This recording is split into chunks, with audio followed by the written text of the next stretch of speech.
Hello and welcome to another episode of My Idaho Friends. I am your host, Jaime Lima, and we are here to bring you probably what is going to be our most delicious guest yet. That came out wrong, our most delicious episode. Before I stick my foot in my mouth again, let's circle back and send a shout out to our sponsors, Vital Elements. Hit up Vital Elements for your premium CBD products. You want a product that's got CBD, they got it. I use it myself. I've been doing the oil. Not gonna lie, it's been helping me quite a bit, and that's why I like that they are our sponsors, because their stuff works. I use it, so I stand behind it. I think we got some gummies, some oils, some ointments, some CBD gum. It's pretty cool. We have the link in all of our YouTube episodes, and you can find also the link on our social media pages. If you are not following us there, please follow us on Facebook, follow us on Instagram, check us out on YouTube, subscribe, like the episodes if you like them, leave us some feedback, and then I'll love you a long time, because that's all I got. Today, I almost forgot. Special shout out to Erica, Justin, and Sweet Baby James out in the back. Argos Productions, we're here at their studio. Without Argos Productions, My Idaho Friends does not happen. Make sure you check them out on their website, www.argosproductions.com. Yeah, I got that right. So yeah, check them out. Reach out to them, commercials, documentaries, movies, anything and everything in between. Okay, now, you Mr. Delicious guest. I get the opportunity to talk to my good buddy, Josh Parker, founder and main chocolate maker for Chocolates by Josh. Thank you. It's good to be here. I am so glad I did not screw up anything about that since I screwed up everything else right before it. Josh, thank you for your time and thank you for being here. We got some Bear Island paraphernalia here and some delicious local brewskis. I will announce what the beer is, but you know what? We're done advertising for free, so just, yeah, that's right. I said it. So, but it's good and it's local. So, but for real, says shout out to Bear Island. Great friends, great supporters, and just awesome overall beer makers and family-owned business. Josh. Yes. Again, glad you're here. We're going to talk about your business. We're always going to talk about the business. I love business. That's what happens. But prior to the business, I like to get to the story behind the business. Sure. I like to, have a conversation, and the viewers at home or whatever they're watching from just get a feel as to, why Chocolate by Josh should be something that they should be interested in. Mm-hmm. And there's always a story behind that. No business, big or small, starts by like, oh, golly, just a little elbow grease and like, good luck attitude, whatever positive mental attitude. I cannot speak. But yeah. You know what I mean. Where were you about 10, 15 years ago? Were you already in this business, or were you doing something different? Talk to us about, Josh Parker. 10 years ago. Yeah. 10 years ago, I just finished, I guess I'm trying to think back, graduated culinary school. Okay. So I'd already been in the food industry for several years, okay. But I chose to kind of take the plunge and let's go get educated. So I left East Tennessee. Moved to Portland, Oregon. I went to Le Cordon Bleu and attended Le Cordon Bleu there in Portland. Okay. And was cooking in a restaurant there, in a fine dining seafood restaurant. And that kind of really got me into going from mediocre industry to really, gave me a lot of skills and a lot of rungs to move up with, and gave me an opportunity to look at industry from a different perspective. Okay. And that a couple of years later, chose to move to Boise. My folks live in Nampa, and was just kind of, Portland's a great place for food, but it was a little bit overrun. There's a lot of great restaurants, and which kind of makes it hard to find employment. So I chose to leave there and move over here, and worked in a couple of restaurants here in the area. Got into candy. Worked at Idaho Candy. I've now spent two stints there. 5 years of making all of their butter toffee and brittles and the Spud Bar and the Old Faithful. Idaho Candy, that's a local candy maker. Here in Boise. Here in Boise, here in the valley. Okay. Yep, since 1909. 1909? Yep, they've been in their building since 1909. Actually, 1901 they started, but 1909 they are still functioning, manufacturing out of that same building. Wow. So Still the same spot? same building. Wow. Yeah. A little bit of history there. Lots of cool history in that building. Wow. Okay, so you're in Portland, Oregon. You graduate school. You're cooking all the foods. Not necessarily the fueling you, turning the needle for you. At this point in time, you probably have a family. Started to have a family. I didn't. At that point, I had a girlfriend, and when I moved over here, you know, I always say moved over here to kind of get away from everything there and be, you know, wanted to move near my folks. That's what I tell them. I had a girlfriend here. we yeah, you know, yeah. we got married about a year later. Okay. And started the family. There you go. Made an honest man out of you. There we go. And so Melanie is, you know, married to my wife Melanie, and we now have two young boys. So I, you know, being a dad and being a husband is the most important job I've got. And so in the process of that, chose to go, you know, I enjoy the industry. Cooking is fun. Is that where I want to spend my career and the hours that come with that kind of career? And so I chose, that's where I left restaurants and started working in confections.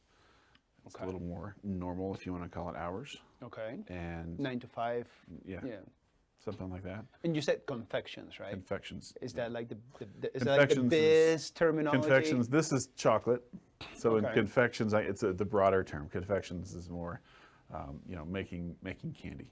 Okay. And really fell in love with that part of the industry. It's different. It's kind of weird, kind of like chocolate, kind of like me. And you know, I'll just say it. It's amazing. Yeah, chocolate's amazing. You're amazing. It fits me. It fits. It's something different. Most people are like, I don't like doing that. Well, I really enjoy it. And so to me, I found artistry in that, and I found kind of my niche. Okay. And I, at that point, I was not making chocolate. I was just working in the business. Okay. My wife wanted to go to grad school, so we moved from Boise down to Lubbock, Texas. The area, that's where she's from, that area. Okay. And I got a job as a kitchen manager. So now I am back running a kitchen again. One of those going, what am I doing? But in that process, I started making truffles for the restaurant I was running. And so I was able to kind of experiment with that and put those out for guests, and they kept selling. Got to the point where I really enjoyed this chocolate gig more than I like making steaks and whatnot. Nothing against that. Right. So I bought a small set of equipment, bought some beans online, and just started messing around in my home kitchen. Read some books, watched some videos, and played. Nice. And having fun in the process. Having a lot of fun in the process. So let me give you a little drinking break right there. I love learning about people's processes. The process. The process. It's a big process. That process. Yes. And you mentioned, you know, when you're talking about confections, candy making, that you fell in love with that. What was it that made you fall in love? Was it the established process for confections, or what you created yourself with, you know, from your own initiative, trying out recipes, learning from wherever you could learn from, as far as, like, you know, sharpening your skill set, your craft? Like, what was it about that made you really fall in love with that? I'll throw a curveball and say both. I'm old school, so to me, and I like the rigidity of, to go back to food, don't come back to confections. Yeah, do it. I love the rigidity of French cuisine. It's strict for a reason. You have strict rules. You follow these rules. You don't break these rules. But within that, there are places to be creative. And so with candy, there are, you know, certain temperatures you cook caramel to make it, you know, a certain consistency, hardness, color. So there's a lot of science in it. So working for a company that had already laid out formulas, old formulas, that have been in establishment for decades, to work with those and to learn, okay, this is the ingredients, this is the procedure, this equals this product. We know that now. And so for me to learn to understand that, and then from there, go, how can I change it? How can I fix it? Not their product, but what else can I do within those rules? Okay, so now I know that, you know, just like you do with any other food product. And so for our wedding, for when we got married in 2010, I made for a couple of months before the wedding, we got married in March. About January, I started making chocolate truffles. So I made several different varieties of truffles, and none of them were the same. I had said they were similar on the labels for guests for our reception, but I would then cool them way down, and they held on until our wedding. But I like the experimentation option in chocolate and confections, and so I don't know, guys, to bring it back together to your question. You know, you can still be creative. I like producing things, right? But it's different. You can eat it, so it's different. It's different than food. It's fun. I like to eat, but it's such a different. I know, but I just keep mine. Fair enough. Yeah. I don't know. So I know. See, I told you I'm weird. No, you're fun. You're fun. That's what you are. You're fun. So, you know, I don't know. I guess that's part of the process of doing that. I'm like, I like the rhythm of it all, I guess you could say. It's different than cooking in a restaurant. Right. There's a process, but that it still affords you room for creativity. Yes. Yep. We would say that. Is that fair? That's very fair. Okay. Every once in a while, I put words together and a comprehensive sentence. I said a whole paragraph, and what you said was better. So yeah, there you go. Yeah, but yeah, don't worry, I'll crush and burn here in just the next couple of minutes. It's beautiful. I think it's the only part of my charm that is charming. All right, so that's where we are. We moved to Texas. You're back in the kitchen doing food, food, which is what you were trained for. You always have something to fall back on because that was your jam. That's what you went to school for. And you're experimenting with all these things. You're getting married. You're clearly liking what you're putting together. You're doing your mad scientist thing in your kitchen. I'm sure your wife loved it. I'm sure the equipment didn't take up a whole lot of space. No.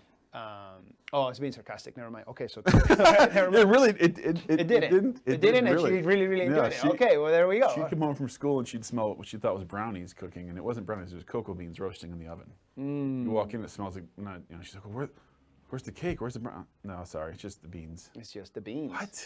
What? Sorry, I can make some brownies.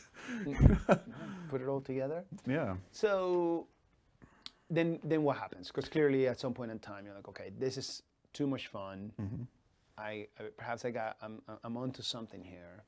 And then you have to have this very I wouldn't say difficult conversation, but very, very serious conversation with your lovely wife, with your partner, because at one point in time you decide that this needs to be a business one way or another. And we are going through a pandemic. I only say that Idaho because at one point in time, like whoever's a viewer, their son or granddaughter are going to watch it and be like, what is he talking about? Why would it be? Anyway, so there's a pandemic going on right now. But so starting a business now would be incredibly challenging. And even prior to the pandemic, it's still incredibly challenging. It was. Especially when you have a very niche market, because you're not talking necessarily candy making, you're talking about specifically just chocolate. I'm doing fine single origin bean to bar chocolate in West Texas. What does bean to bar chocolate mean? It's a great question. So bean to bar is kind of the coin phrase people use now. And when the company, the chocolate maker, buys cocoa beans, raw cocoa beans, and they do they take those beans and they sort them, they roast them, they winnow them. Winnowing is the process of separating the husks from the nibs. You take the cocoa nibs and you refine that down, you grind that down. You add sugar, you add cocoa butter to it. You refine it more. Sounds delicious. And it's that process of making the chocolate versus buying. Most companies do it the simpler way. You buy commodity chocolate, buy commercial chocolate. Nothing wrong with that. Right. And make stuff. They buy blocks of chocolate and they make chocolate bars. They make candy. Nothing wrong with that. But I preferred when I was looking at starting my business. I thought, well, do I want to do that? I knew I wanted to start a business.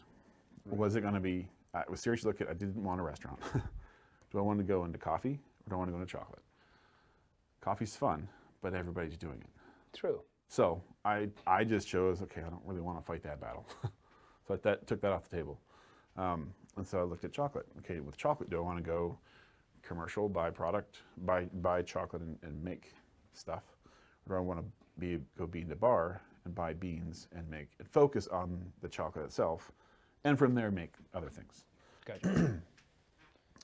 So that's the bean to bar. That's the bean to bar. That's the bean to bar, and that's what you focus on. You decide like, this is what I want to do. Then what happens? Do you start a business in Texas, or do you decide like, maybe I go somewhere else and I mean, try to learn some new things? You figure it out as you go. Do you have a partnership? Do you have a mentor? What do you do? From the just making chocolate at home phase, I looked up the laws in Texas of where I was at. What can I do with what I have? What can I do? Right.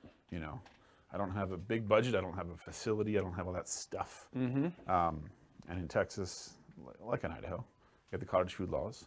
So I went ahead, meaning you can make within strict confines. You can make food, and sell it direct to consumer. Mm-hmm. So farmers market.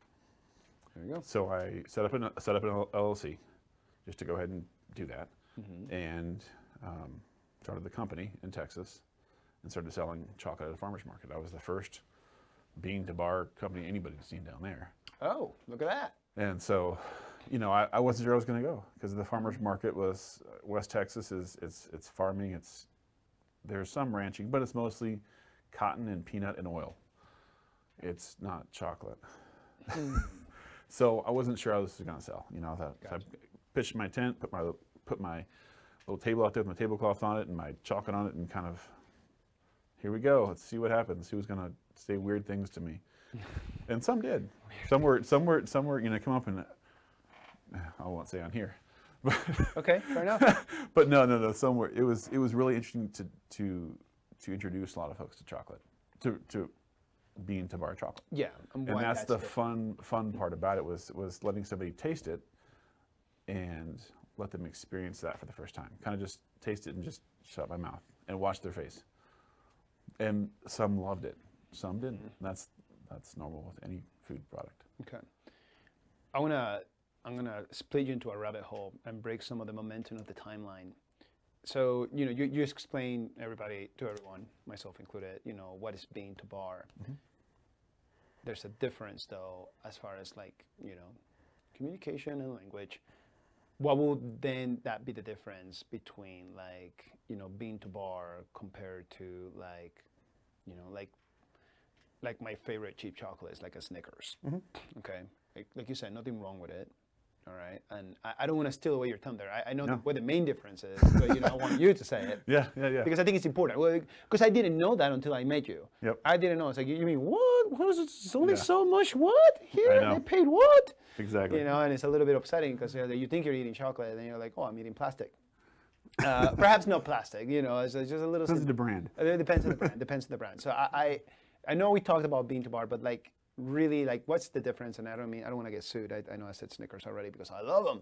But if you'd like to be a sponsor, I like Snickers. yeah, there you go. Nothing wrong with Snickers. But what is the difference, you know, between like your chocolate and you already explained the bean to bar, but then like for anything that is set up at a gas station or at the grocery store as you're about to check out, you know, on the line, and my kids are always start like reaching out and like, no, put it back. I know. Or they take it and you didn't pay for it yet. That's awkward.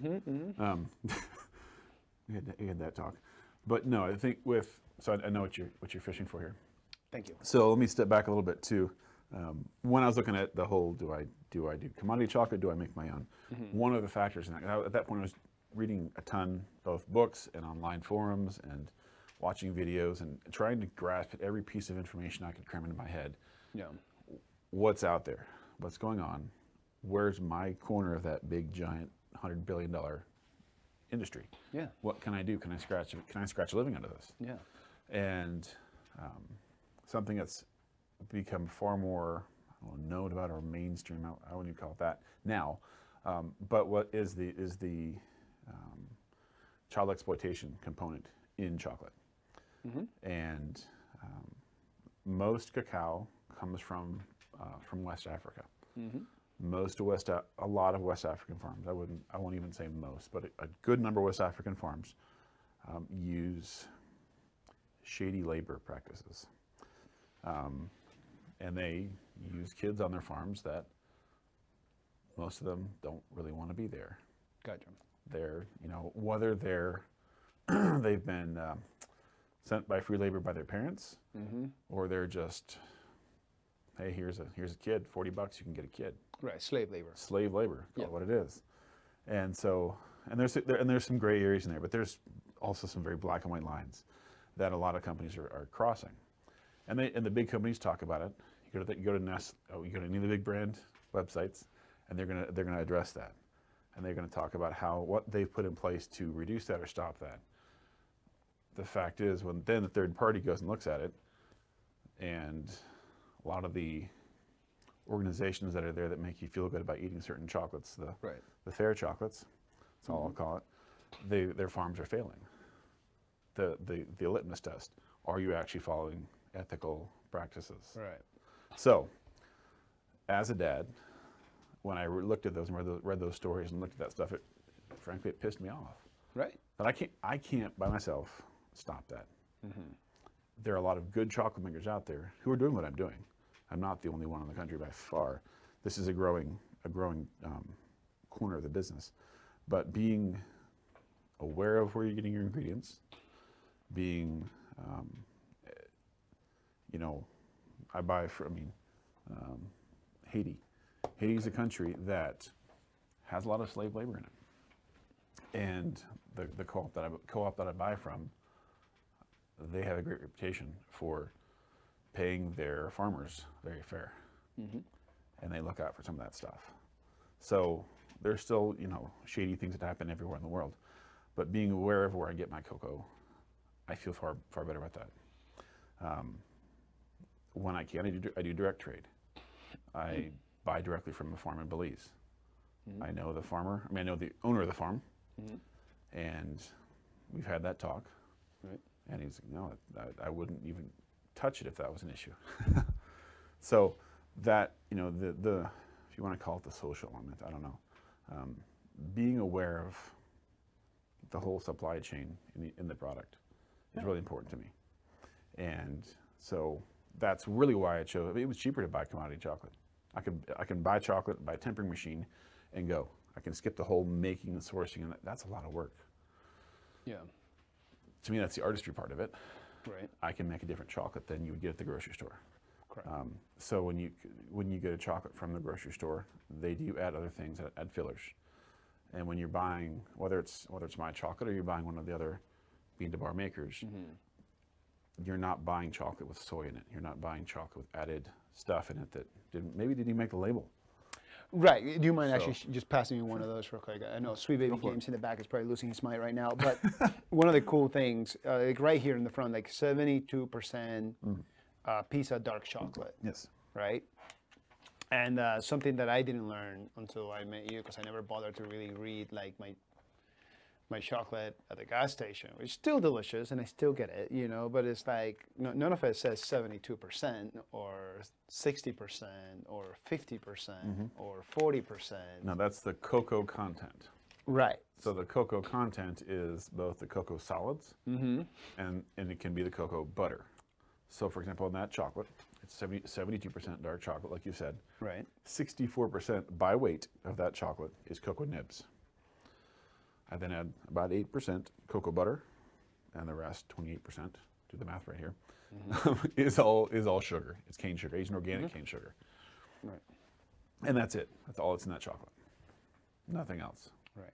And like I say, we're not trying to speak ill, but that is the main difference. That's the difference. Because I wanted to know all of a sudden what was the percentage of actual chocolate in my other chocolates that I enjoy, and with Halloween around the corner, I again, nobody's perfect, and you try to be as healthy as possible and conscious as to where your food comes from.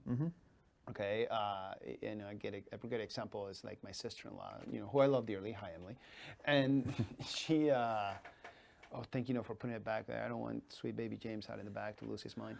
But you know, she went vegan just because she couldn't handle, you know, it's like the meat products where they're coming from. You know, I have a pet pig, Napoleon Bonaparte. A lot of people don't know that, you know, and it's like, oh, Jaime, do you eat bacon? I'm not gonna answer that question, but you know, at least Napoleon has a much better life, and it just that relationship as to like, you know, like farm to table, you know, Same concept. is this the exact same thing, Yep. you know, with your chocolate, and you being conscious and aware that, you know, and this is not to like make fun in any way because it's not a funny subject, you know, but when like, you know, like the movie and people refer to like blood diamonds, you know, and all of a sudden it's like, you know, you got blood chocolate. It's similar. You know, very similar because it's slave labor. And to top it all off, not that there's one better slave labor than another, but to top it off, to have it be children.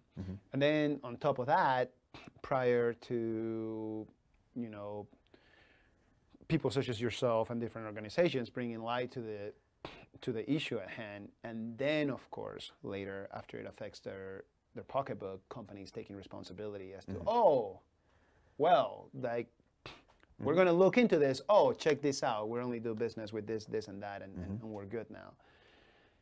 And then it's still circling back and going like, well, that's not really the case. It can, you know, I guess it's the benefit of the curse of I don't want to say, oh my gosh, I almost said the benefit of the course of being woke. Somebody slapped me, but being well informed. They're just trying to be as well informed as you can be. And so I'm glad you touched on that, and we touched on it in a very runaround way, because I was going to ask about that too. I was going to lead to that because I know that part of the story, and I so want to share it because Chocolates by Judge, it's like the business side of it is really, really cool on its own, but then you add that aspect of it. And I know you don't do it in a way to market your business, but you do it in a way in order to inform people so they know where their chocolate is coming from. And just the same way, there's people that care about where their meat comes from and their vegetables come from and all this other stuff. It's just good to know that, you know, this is something also that we need to be aware of. And a lot of people are just, you know, like, candy, yay, you know, and it's all happy-go-lucky, and it must be just kind of sort of like Santa's like little helper's workshop, you know, and doing the same thing. When in the reality of it is like, not like it is, you know, some very small farmer or some operation that is shady as fuck and has, you know, non-humane, non-acceptable, you know, working conditions for the people that are working said farm, who are there more than likely against their will. So I always thought that was really cool. And you mentioned it yourself. You're not the only one that does it, but I just respect the heck out of that, because it could be a lot easier to just purchase, you know, from this other established businesses. There are cheaper ways to buy it. But it's expensive to buy it that way. Buying the beans that way, I mean, those farmers produce far less. So, which means they need, well, let me rephrase that. When I buy the beans for our chocolate, we're spending about $15 a pound, give or take. Okay. Some of that is the scale we're buying at. Okay. Like any other business, when you can buy in large quantities, your cost per pound goes down, but not a ton. I mean, when I can scale this up, I can save some money there, but not a bunch, because the farmers make far more in this scenario than in the other scenario we're talking about. Right. So, you know, in this, the way we buy cocoa, a good number of the times we're buying through a co-op. That co-op goes out in the community and says, we'll buy the community's cocoa. For example, in Belize, there are several hundred families who sell their beans. They may have a hectare of cocoa. Most of it's for family use, some of it isn't. Well, if they can sell that part that they don't need, well, even if it's just one bag to the fermentery, to the co-op, they can then put that all together and make it market ready for buyers to come, excuse me, to come and buy it and export it and use it for chocolate. So it's a little different model than what happens in Ghana and Ivory Coast. Right. So, you know, for example, one co-op, this isn't what I'm using right now, but it's one I have used and I support them. They require that all the farmers' kids are in school, or they won't buy from them. they pay far more. In fact, right, as far as I know, they pay the most out of anybody in that area for those beans because they buy them wet from right out of the pod. Oh. They then ferment them, so for consistency, they sort. They do that whole process so that they can control the quality of the bean, so that when we buy it, it's their name on the side, right. The bag. It's not the farmers, you know. It's up to them. Yeah. And they have a good reputation, and everybody is willing to pay more for that because we know the systems they have in place are good for the community. And you know, it's just like buying any other. You get what you pay for. Right. Anything. Now, something you mentioned earlier, you said like at least like the chocolate that you have outsourced from Belize. Mm-hmm. You know the farmer. Mm-hmm. It's a little bit of a distance between Belize and Texas, between Belize and Idaho. So we're in Texas. We're playing around with this. You're trying to figure out what you can get away with, not get away with. You know, with the rules and regulations in order to put food out there. You're at the farmers market doing your thing. People are engaging with you. At one point in time, you probably either make a phone call or you show up in person to Belize. I do. Tell me about that journey. So we started making chocolate 2014. Okay. 2013, my wife and I go down to Belize, to the island of Ambergris Key, town of San Pedro, and we go on a real estate tour. The tour was set up and designed to show potential investors holes in the market, and give everybody a snapshot of the real estate, mostly real estate, what's available for investment. Do you want to invest in a hotel? Do you want to invest in, you know, similar to here, but it's a very different, it's a tourist market. And so that's what the trip was designed for. It was there were six of us on the tour. My wife and I and 4 others, another couple and then two guys. And the guy leading the trip, you know, of course, the first night, who are you, what are you doing, why'd you come to Belize, kind of get to know you dinner. Right. And it's pretty clear this was already on the horizon. It just wasn't happening yet. Right, chocolate making. Yeah, and so it was, okay, so Josh, when you're here, look for that hole in the market that you can fit in food or in chocolate. Not necessarily real estate. Like, don't be so pigeonholed, that's what you have to do here, just because that's what we're supposed to be doing on this tour. So we had a great time. We looked at the market, looked at lots of properties, and the last property we saw was a hotel that had 1 building on it. And I thought, okay, it's interesting. The guys doing it, though, the team that was building it, what they do really well. So I was kind of betting on this. I thought these guys are going to do a really great job. This is going to be a beautiful, it's dirt right now, but it's going to be a great property when it's done. Right. Can't wait to see it. Started following them on social media. Buildings started popping up. It's beautiful, kind of that British colonial look to it. And I jokingly said to one of them, it's on Facebook, hey, I could put a chocolate shop in one of those. That started a conversation, which led to emails, which led to FaceTime chat, which led to, where are we going to go from here? So that turned into really solidifying a business plan. I had already written one, but it wasn't the best. It wasn't solid. It was all right. It's your first one. It was my first one, yeah. And so I ended up getting a lawyer involved to help me, who kind of played critique on that business plan, you know, as lawyers can do. And so we put that together and basically put together all the financials. What would it cost to open a chocolate shop in this resort in Belize? I mean, I had labor down. I called and said, what's power going to cost? What's water cost? All these numbers in there. It's a huge thing. And so the process of raising money. Raising money as an American in America for an offshore company just looks, without a track record. I didn't have a track record. Right. So I get it. If I were somebody else who had a great track record, that's different. Right, you have done this before a number of times, and here you are, but this is like... Yeah, there are guys who've done this and literally gone offshore, and others with hundreds of millions of dollars that I can name you right now. They have a track record. I don't. Right. So I get it. The same eye roll, the same chuckle, the same... I get it. I understand. I'd probably done the same thing if the roles reversed. Long story short, so that process goes on for, we have our second kid in 2014. Fall of 2014. My wife's finishing grad school. We have our second child. Okay. I quit work. She is done grad school. She starts working.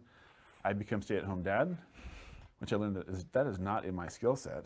Yep. I've tried to do this, and it's not what I'm good at. The home logistician is a very, very difficult. I can cook, but I can't cook, wrangle the kid, clean the house, and no. Oh gosh. I have a lot of respect for my wife, and and any stay-at-home parent. Yeah. Wow. Of any sort, and single parent or single aunt, uncle, grandmother.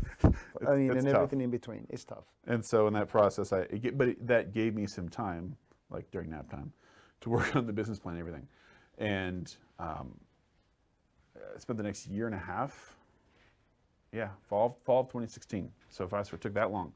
Fall of 2016, I'm in communication with the CEO of that property in Belize, and she's behind it, but she's not, and I don't blame her at all. She didn't invest financially, but she invested a lot of time and mentorship. I value her opinion and her thoughts on a lot of business related stuff. But I found, she's like, I think I have somebody that may invest. We hop on a three-way call.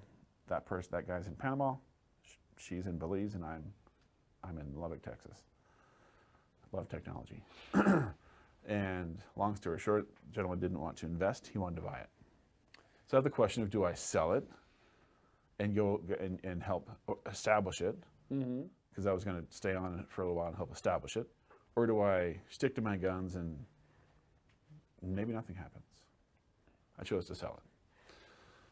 So we sell the business. I fly down to Belize. We look at the building where it's going to go in. We sign papers, and we move forward. So, New Year's Eve, 2016, 2017. That New Year's Eve, we're getting on a plane for 5 o'clock in the morning to fly down to Belize. We have 2 duffel bags each, one-way tickets, and here we go. And that's how I live life. I like it. And spicy. So we go down, and we get to move in. We move into this resort. I mean, I felt so blessed. Right. But we move into this 3-bedroom, 2-bath, British colonial bungalow on a canal on a tropical island in Belize. Right. I'm like, is this really happening? Yeah. I kept saying that to myself. And so the next few months, we spent time. I had equipment list and everything. All I had to do is get a PO and a check attached to it, and get that thing paid for, and get the stuff shipping from northern Italy to Belize. It's quite a jaunt. Some stuff coming from England to Belize. Some stuff coming from Belgium going to Belize. A few things coming from the U.S. to Belize. Sounds expensive. It was expensive, but it was fun to put all that together. Right. Get it in the building. Establish the system, put things in place. Right. And 4 months into that, we parted ways. I moved at the spot. I was like, well, do we go back? Do we go back to Texas? Do we go back to Idaho? Had that conversation. Pros and cons of both. Neither was a bad option. And there was a better option. There was a better option. The name of the show is My Idaho Friends. Yeah, I know. I'm just saying. not to steal your thunder for where you decided to go to. So we opted out. We should have come back to Idaho. And surprise. And start back here. Came back and took the cash I'd sold the business for in Texas and bought more equipment, bought some beans, started over. Which brings us to now. Yes. Where are we at now? So clearly we have delicious chocolate. I get to say that because I've been eating your chocolate now since you got here. We met over at Buy Idaho. Buy Idaho. Buy Idaho. Are you still involved with Buy Idaho? Actually, right now, no. Jen would like me to, but no. Actually, my membership lapsed. Yeah, but No Sorry. pressure, no expectation. Sorry, you I know. just realized I should have by Idaho on. Hi, Jen. You should have Jen on here. Yeah, he's just like, hi man. Like, so that was not to twist your arm. I just like, oh, awkward. I know. So hi, Jen. So yeah, by Idaho. By Idaho is a good group. Great organization. Highly recommend. Outstanding organization. And I'm not gonna steal their thunder. Maybe they'll want to come on and say hello someday, and they can talk all about it. But that's where we met. It is. And that to me, coming back and meeting, I mean, you, I was thinking through this a few days ago when we talked about this after our phone conversation, thinking back through over the past three years now, the people you've introduced me to, either directly or indirectly, through people that you've then from you to this little company right here, Bear Island. So when you hooked us up, when you connected with Beth and Steve. Yeah, that's true. Yeah, I did do that. I forgot about that. That was an introduction you made, and what that led to, and then the next one of those, it's one of those. Okay, this leads to this leads to yeah, this. Yeah, domino effect. Yeah, and you take the credit for doing what you do, with your business and forging relationships, But I'm grateful for those introductions. Those are very very crucial. And networking in the area here. Coming back to Boise, when we left, we were in Texas 5 years. Right. So there were breweries here when we left.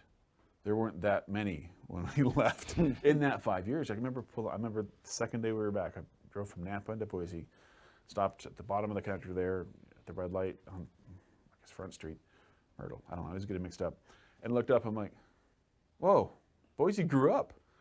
It's amazing to see physically see the growth. Yeah. But then looking around at the food scene, at the wineries and the breweries that have popped up in that 5 years, was knowing what was here and what where did the hell come from? But that was part of the decision, because I quickly looked at that before I left Billy's. I looked at Boise and thought, well, does Boise has a growing food scene. They don't have bean to bar chocolate. True. Chocolate obviously can be packaged up for retail, but with the restaurants that are here, I'm working now with wineries, putting chocolate. We're going from retail packages for them to being part of their wine club events. Nice. To talking about putting together larger packages for them so they can use them on their menus, their charcuterie boards and whatnot. It's all those connections you have to keep making in building any business, whether it's chocolate or, I don't know, making shirts.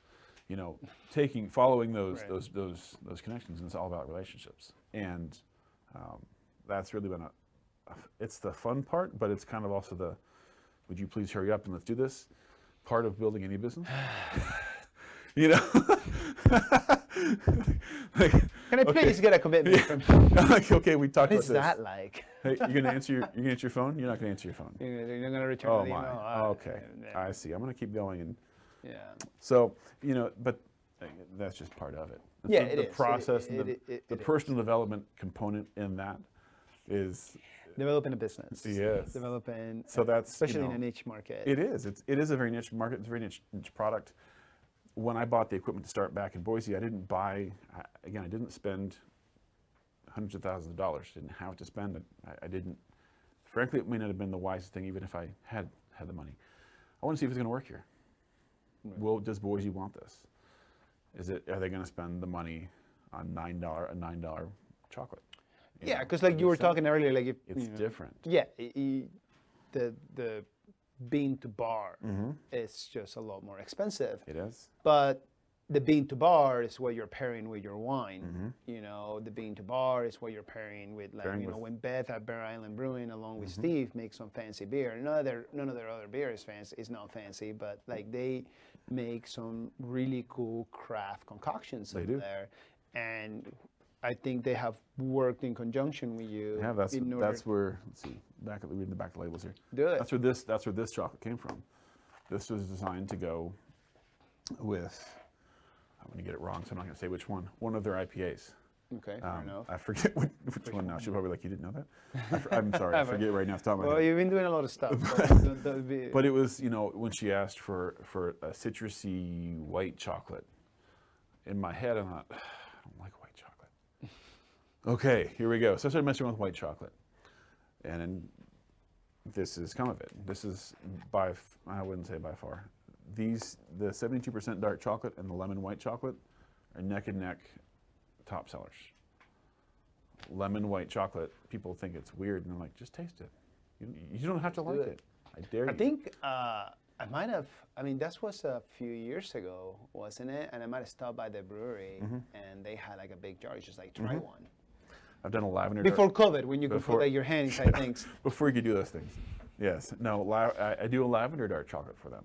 Every summer, she buys. Is that for Lady M? For Lady M. For Lady M, their beer, delicious beer. And so 3 years ago, first year working with them, I provided them with a Dominican Republic cocoa nib to put in there from the Zorzal estate in Dominican Republic. Last year, they used a Belizean beans that are in this chocolate. And this year, they use a Haitian cocoa beans that are in this chocolate. Okay. So this chocolate, I will also make a lavender dark chocolate version of that. That will be, and we're probably going to be doing truffles this year. She's been asking me forever to make truffles. So a lavender dark chocolate truffle for their big event end of November. Wow. And okay, so perhaps that was a good introduction. That was a good introduction. Very good. No, that's great. We have always, I mean, there's a reason why there's the Bear Island awesome sauce classes over here when we're drinking local beer. And we have also been very fortunate to forge great relationships with our friends over at Lost Grove, Bear Island Brewing, Meriwether Cider, or friends over at Talaya Wine Company. So we're very, very, very fortunate. Hopefully sometime in the near future, and I'll get you introduced as well. I don't know how that would be a future partnership, but Center Fire Whiskey. That'll be fun. Here in Idaho. I like that. Tip top. I don't know if that interview is going to happen with their whiskey here, because that's just going to be a solid mess. But yeah, that means but we have a non. You get one shot. That's it. Yeah. And even then, it's a very, very little one. Oh, goodness, no. Anyways, I'm getting ahead of myself. So yeah, so like, you have some partnerships, you're working, you're getting your product out there. You know, like, we usually do this more towards like the end of the show, but like, where will somebody find Chocolates by Josh? Chocolatesbyjosh.com, our website. Okay. We do free local delivery. Okay. Is that probably the most common way? A lot of folks are buying through, because of COVID, they're not wanting to go out, so other people are still buying. I introduced the free local delivery in April, and it's become a very popular thing. Oh, look at that. So I do ask for a $30 minimum. People buy three bags, just to make it worth me driving. No, yeah, I mean, to make it worth it. Gas, and time, absolutely. But Sawtooth Winery, they carry our chocolate. They carry all of the chocolate. They're going to be putting it. Well, I'll just leave it at that. They've been a great retail partner. Outstanding. Yes. Way to go, Sawtooth Winery. Yes. Yeah. Shout out to them. You introduce me to those cats? I don't know them. I can do that. You figured I know a lot of people. I don't. Everybody's like, oh, Jaime, you know. So I was like, no, not really. Like, most people that sit across from me went to high school with me. That's the only reason why they agreed to be in the show. The newest is JD's Bodega, downtown Boise. I've been fortunate enough. Yeah. I have been fortunate enough to be introduced to Josh is a great guy. So he and I've been chatting, and we chat and then we forget for like 2 months, and we talk again, and we don't. Anyway, last week finally, it's growing the business has been great. There's lots of busy times and there's a bunch of dead times. Right now I can't keep up, and so I had told Josh, hey, I want to sell you chocolate. I want to sell you all the ones you've asked for. I don't have them. I'll have them for you in a few weeks. I have some of the stuff you're looking for. Do you want that, or do you want to just wait until we can just do it all at once, kind of launch it all at one time? Right. And Sawtooth has been buying a lot from me, so I had to fulfill those commitments first.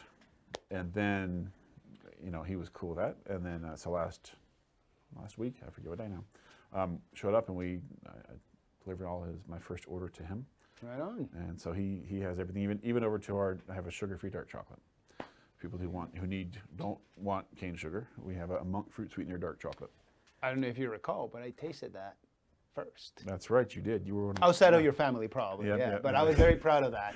I was telling everybody, like, you don't understand. I'm a professional chocolate taster. I get weird deliveries under my mailbox. It was just amazing. Yep. My wife's always very excited when I was like, "Oh, you got some chocolate." And it was like, She's a chocolate lady, not a flowers lady. I do share. Yeah. No, that's awesome. Yeah. So Argos Productions, Erica over here, big fan of JD's. They're friends. They're a big supporter. They go back and forth. So it's cool that you're doing business with those cats. And they're awesome over there. They're really, really fun. Our first episode, or first pilot episode, was of the space bar. Yes, I remember that one. Yeah, and it's really cool. That's back when we thought we were gonna. Well, no, I thought I was gonna have like so much like sponsorship money that I was like, oh my god, all the episodes are gonna be like this, and it's like, well, it's like, and that was with the help of Argos Productions. I get it. That was like because the pilots are awesome. The first pilot, it's our most watched episode now. Granted, it came out about a year ago. 1,500 views, which something as niche as like My Idaho Friends, you know, it's like I'm not an influencer or anything like that. I just like, you know, I'm a dad, I'm a dude, but but it was just really, really cool, like the engagement and the amount of highlight, you know, that brought to his business, you know, over at the Space Bar. And I was actually I was texting back and forth with Will Hay, who was our first interview, and we're going to have him on. And that's why I was wearing the shirt, and I meant to give him a little shout out. I was going to do it at the end. But, you know, when COVID first started and everything closed down, because Space Bar is a bar, as in like drinking bar. No, like the Space Bar, as in like the key on your keyboard. Kind of weird. I don't know. I don't even know why I had to explain that. I didn't have to. I don't know. English is a thing. Communication, language. But it was really cool. They, you know, they're friends with the guys and gals, the team over at JD's Bodega, and it was really cool because you can buy these T-shirts over at the Space Bar. You know, when they're back when, you know, before COVID-19, and then everything shut down, and JD's Bodega was still open, and then you can go over there and get some of the Space Bar, you know, swag. So it was really cool. Played pinball, Space Bar pinball machine sitting over there. Yep. That's true. My six-year-old played pinball last week for the first time. He said, "This is the coolest thing, Dad." I'm like, it sticks, man. Did you know there's an actual like professional pinball team here in the Valley? I think there's a couple of them, and there's quite a number of leagues, tournaments that take place. I didn't know that. Yeah, so that's all. That's like the whole underground like Space Bar, JD's Bodega scene. Yeah, it's really, really, really cool. Anyway, shout out to our friends at Space Bar, Will Hay, JD's Bodega, and again, just during these weird, awkward times that we are yet to exit, it's been really cool and refreshing, and not surprising that, you know, in the Valley and throughout the state, business owners have been supporting each other during this very, very, very hard time. So it's cool. I didn't know your product was there. That's freaking awesome. The other one that's I want to say it's Flying M Coffee in Nampa.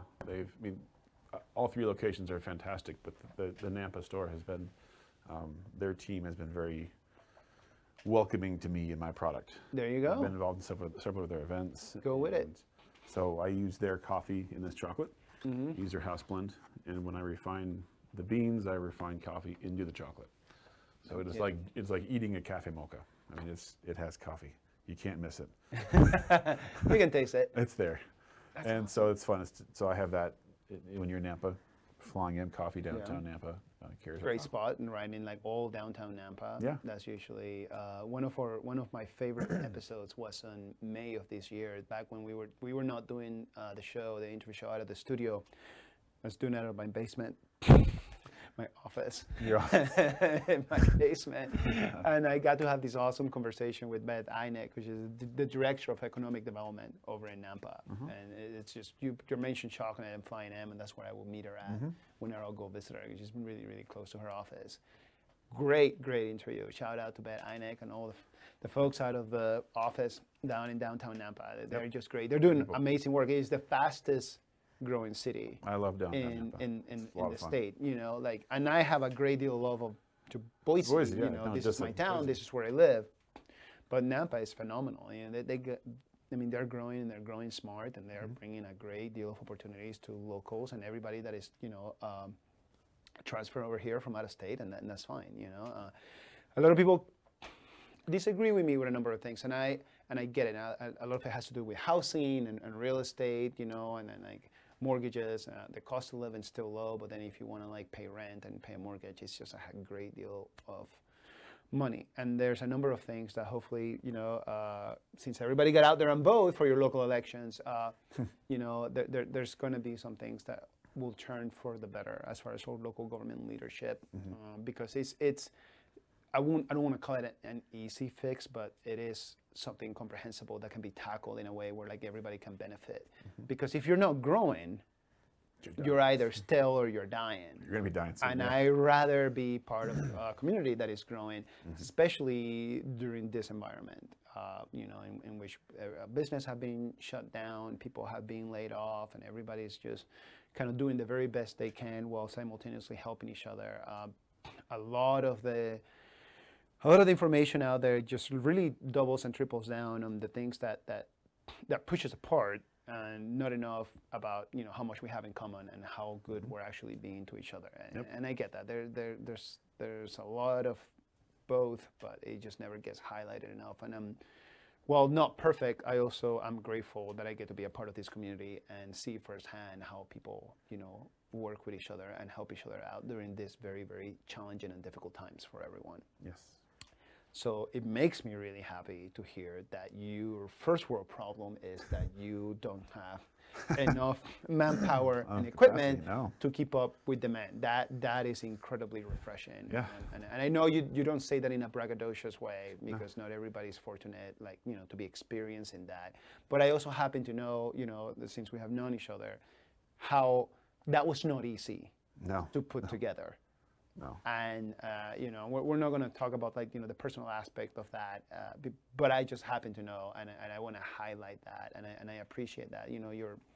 The way that you run a very ethical, conscious first business, and the emphasis that you put on local partnerships, and the emphasis that you put in taking care of your family first, and then also making sure that you put all these extra non-existent free time and effort into your business. Yeah.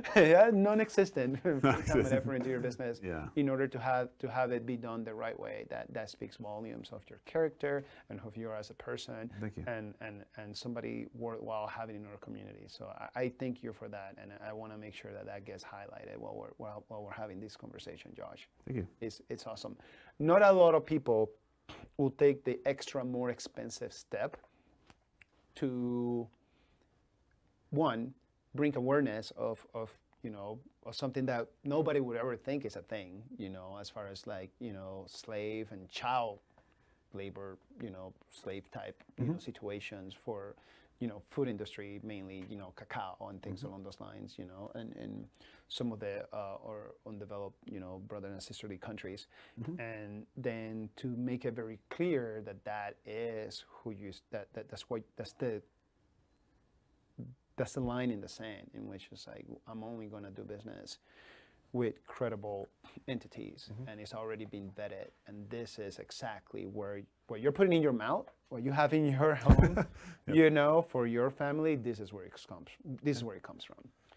It would be so much easier to do it a different way, and I just think it's just beyond awesome that you do it this way. So thank you for that. You're welcome.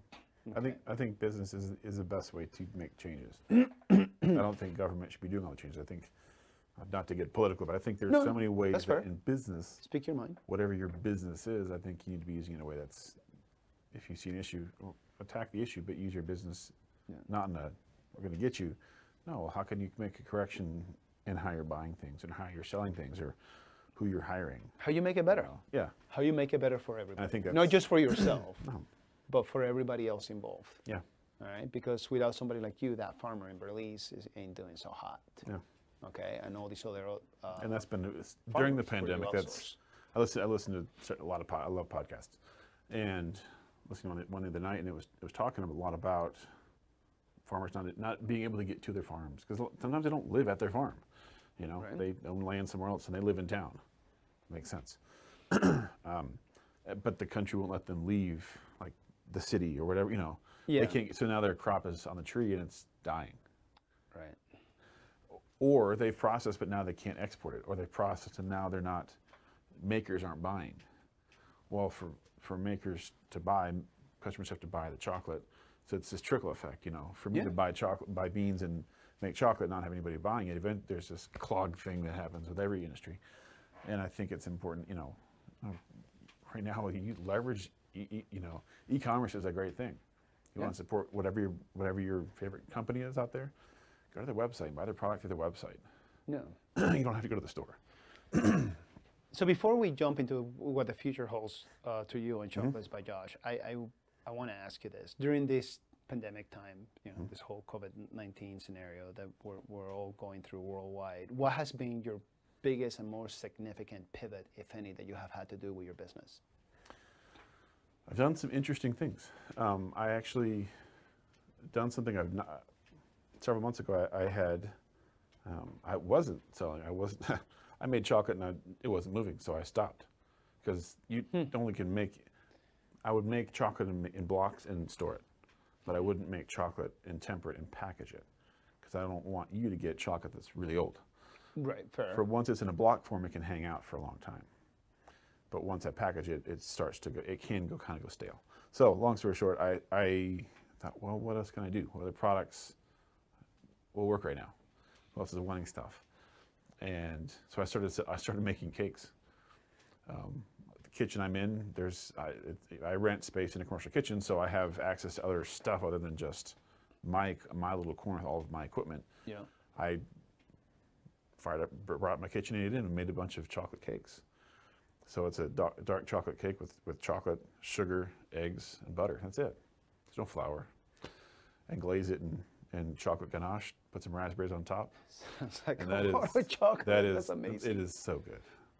And so I made a lot of those. And so not being nervous about pivoting a little bit. Yeah. I'm not doing this right now, but I do remember myself. I need to put this on my website because I think those are still a cool thing that people don't know I do. Dude, I'm like licking my lips and biting over here. The thought of my So I won't tell you that I was going to make one, but I just didn't get to it. That's fine. That's fine. To be fair, for anybody watching at home, I've had the chocolates, your chocolates.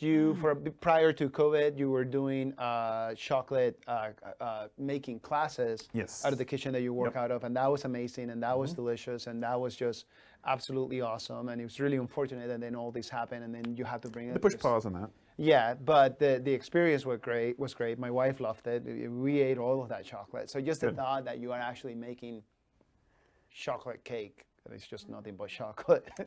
I don't want to expand the classes, and I want that part of this kind of chocolate to me is the experiential aspect of it. When you buy local beer, you're not just buying a product. To me, I'm buying something that was made here locally. Not just that, but I can maybe get to see where it's made and know the person that did it. All those things go to the brewery.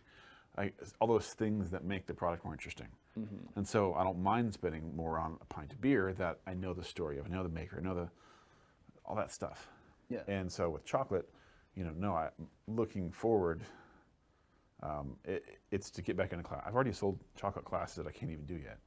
I've had customers buy tickets for those classes, right? Trusting that I'm going to do them again. I will do them again. Trust me. Yes, you will. I know you will. And but because they want to see that, they want to be involved in that. They want to touch and feel and smell and taste. Yeah. Which is amazing. Which it's fun, and I want to expand that aspect of the business. I think it makes a connection, a stronger connection with people. Yeah. Not just to my brand, which is important, but bigger picture to chocolate. Yeah. And I think it's fun to do that. And we learned a great deal. Yeah. Yeah, they're fun to do. We still spit out some chocolate game whenever we're talking to people. Like, we got this from so-and-so. I was like, yeah, but what's the percentage of the content on it? Yeah, exactly. No, it was it was fun to do those, and that's a component that I want to continue and expand, and adding. Go ahead. Yeah. No, that's cool. Because I love rabbit holes. That's what this whole show is about. At one point in time when we have a larger budget, please buy freaking CBD premium products from Vital Elements so we have more money to do more things with this. But I'll segment things off. So because our conversations or interviews tend to go long, and people talk to me and say, well, that's too long. And just you get my attention span for 4 minutes. Well, then watch for 4 minutes. And if it's not your thing, that's okay. Somebody else will watch it. It's no big deal. So rabbit holes are fine. The thing is, I think that was a really cool pivot with the whole cake thing, and you just kind of bring us back a little bit to that. And is that going to be something? I think you mentioned like you're kind of done with that, or you're going to? I'll bring it back. I need to put it on my website so people can actually know that it's there and can order one. Okay. Right now, it's just if you know. If you know, you know. If you know, you know. So it's kind of like it's a My Idaho Friends exclusive. There you go. Reach out. So no, it's on the website. Call the number or leave an email. Yeah. You want the off-menu cake item. Surprise, surprise. And then, wink, wink, please. Right. No. Yeah, no, they're fun to do. I enjoy baking and pastry. When I went to culinary school, I didn't study baking and pastry. I took one class in that because it was required, and I was like, I took the wrong major. I enjoy this more than I like cooking. So, that's where that comes from. I really enjoy it. Okay. So, anyway. I gotta put a pin on that. Our producer is dying to ask a question. Erica, what's up? Oh, I was just gonna let you know it's 7:05. Okay, so that's the time hack right there. Tip top. So we're doing well. Thank you. What does the future hold? Future holds a lot. I love being a small local business. At the same time, it needs to grow. I want it to grow, and so I look at a large facility here in the valley. I also look at off of that facility, I want a retail store, but part of the experiential part that I enjoy sharing with people is, and I want to put chocolate cafes out there. So spinning some of that off, giving folks an opportunity to go get those cakes and get the other chocolate desserts. Yeah. And when you can try brownies that are single origin dark chocolate brownies, they're different. It's fun. It's different. Yeah. And so expanding the brand that way. Right now I'm in the process of setting up an equity crowdfunding campaign. And so that's going to mean, different than say the other, GoFundMe and whatnot. Yeah. It's equity. You get a piece of the pie. Okay. Quite literally. And so that's something we're working towards, because this has been good, but to really grow this and make it worthwhile, we have to grow the business. And it takes capital. Yeah. And I don't want to just necessarily ask friends and family. I want there to be within those platforms, it protects the family members too, and friends. So that's awesome. So very much looking forward to that. Share with us again where we can find that, or is it established yet, or is it gonna go live here sometime in the near future? So following our website, chocolatesbyjosh.com. Okay. Social media, I'm on Facebook and Instagram, Chocolates by Josh. Okay. On both of those, and it would be launched there. Okay, so Chocolates by Josh on Facebook, Chocolates by Josh on Instagram, www.chocolatesbyjosh.com and on our website. And yeah, right? And so we'll make sure that we have all of that there. Crowdfunding for the next step into your business. I love the idea of chocolate cafes all throughout the valley and beyond. And beyond. That would just be amazing. The secret menu is the chocolate cake. Different types. Go onto the website, send him a message. It's gonna be there now. Josh, thank you so very much. We'll make sure that we have all your links, all your information. It takes us a little bit of time to get this on YouTube after we're doing the live show. It's been a pleasure to have you here. Thank you. To share your story, to share your passion, and you and your family sacrifice into establishing this business and what it is that you do as far as informing the community. Essentially like bean to bar, international farm to our table here in Boise. So I appreciate you, and I wish you nothing but the best of luck. Not that you need it, because through your hard work and your ethical ways, you're just gonna get there where you need to be.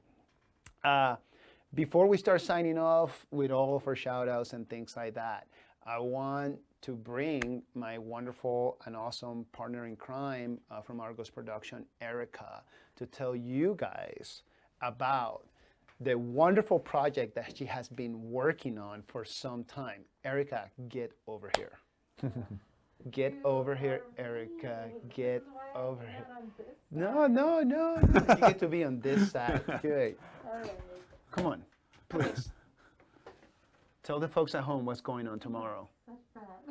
This is what's going on.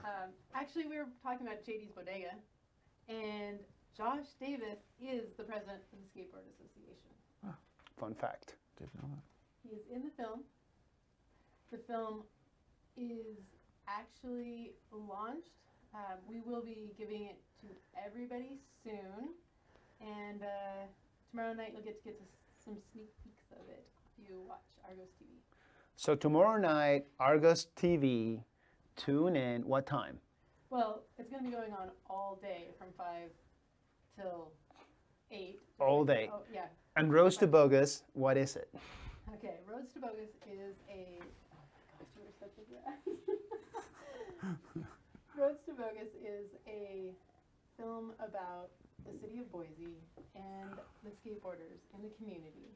It's how a group of kids had an idea, a person that worked with the city believed in them, a group of adults made stuff happen, and now we have $1 million skate park. And basically skateboarding is about trying, failing, trying again until you get it right. It is a wonderful story. It is the type of thing that it's absolutely 1,000% local. You get to really see how these guys here in Argos Productions, get to showcase like their passion for their craft. Incredible film. Don't miss out. Thank you for sharing with us, Erica. I appreciate you. I know it was a little bit mean to bring you over here, but that's what you get when you work with me.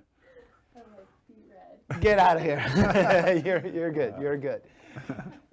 Again, thank you to our sponsors, Vital Elements. Do you like our content? Please subscribe to our YouTube channel. If you like the episode or any of the ones that we have, put together for you before, go ahead and hit that like button. Vital Elements, CBD premium products. Check them out. Try them out. Local company, with the exception of the farm. I know it comes from Oregon. Surprise, surprise. But everything else is here. It's an Idaho company. It's a local company here in the valley. So check them out. Give them a try. And every time that you purchase through our link, we get some money to get to do some more stuff over here. We would love to up the ante as far as like the awesome guests that we bring and the production value. And hopefully at some point in time when things settle down with this whole pandemic deal, we get to do some location stuff like we did on our pilots. Again, Chocolates by Josh. Check him out on Instagram. Check him out on Facebook. Check him out on his website. Guess what? www.chocolatesbyjosh.com. Secret menu, the cake. Ask for it. You're going to love it. And then last but not least, thank you to Erica. Thank you to Justin. Sweet baby James out in the back, making sure that we're looking good and we're staying sharp and on time. Argos Productions. Go visit them on their website. Follow them also on their social media. And if you are watching this episode, because it's already been posted on YouTube, check out their link down at the bottom. Idaho, I love you a long time. Thank you so much for tuning in. And remember, when you get a chance, get out there and be kind to somebody. Peace.